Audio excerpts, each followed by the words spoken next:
Hello, IELTS Energy watchers and IELTS Energy listeners.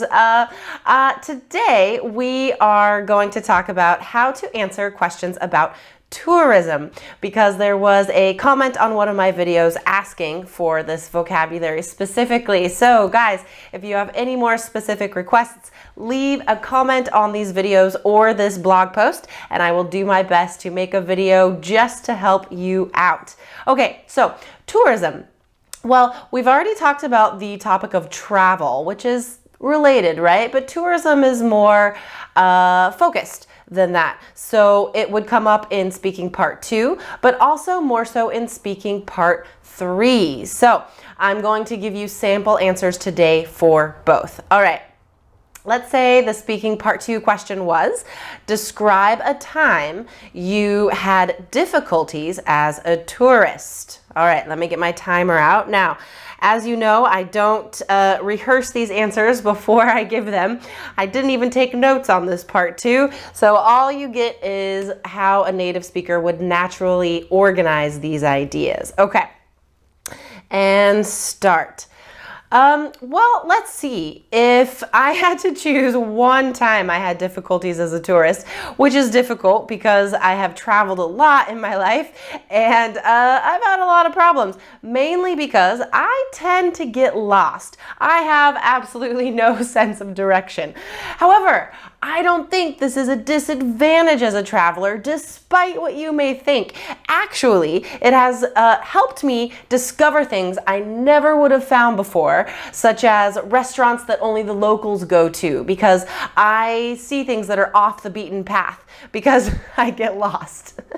I'm literally off the beaten path that other tourists do not take because they follow directions. So one time, the most memorable time when this happened was I was traveling by myself. I was 18 and I had been studying in Madrid for a year.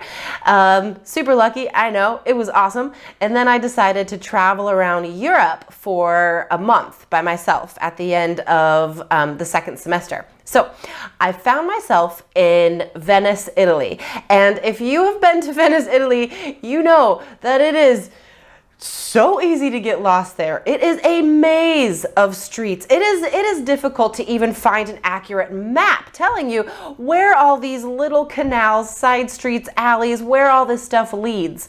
To be honest, I doubt there actually exists an accurate map. Correct me if I'm wrong. So I checked into my hotel, super cheap hotel, and then I decided to find one of the tourist landmarks. To be frank, I don't remember what that landmark was now. I think it was the famous square. I can't remember the name, which is terrible, but it has like this beautiful gold statue and cobblestones and a beautiful fountain in the middle with pigeons flying around, just like any European postcard that you would send home if postcards were still utilized. So anyway, I left the hotel with best intentions, right? I looked at the map before I left. And that was over 2 minutes.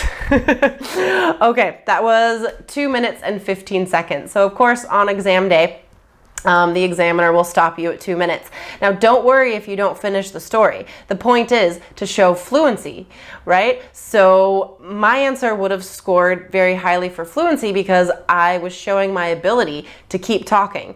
It's obvious that I could talk for a long time. That's what fluency is.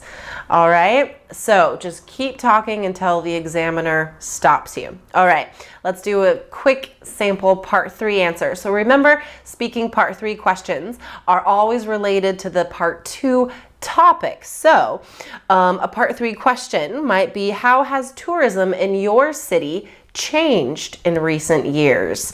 And I would say, to my mind, Portland has changed a lot, and I've only lived here for 6 years, but even in that brief period of time, I've noticed a significant jump in the number of tourists, which terribly enough leads to a significant jump in the amount of traffic that we have. So if I could mention some specific changes, there are definitely more hotels and hostels. These hotels are filling up more quickly. And the most recent change would be the installation of rent-a-bike centers all over the city.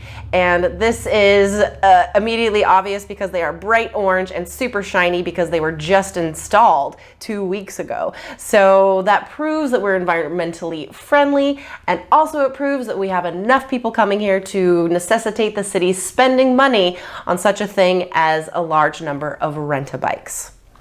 Okay, so guys, please watch this video a couple times. Notice how I introduce my opinions, how I introduce ideas, the transition phrases and linking words that I use, and please write down any interesting vocabulary that you think you can use in your responses about this common IELTS topic. If you want more amazing strategies on how to increase your score, please join us in our online course, 3 Keys IELTS, available now at allearsenglish.com/KEYS. All right, that's all for me today. Thanks for watching.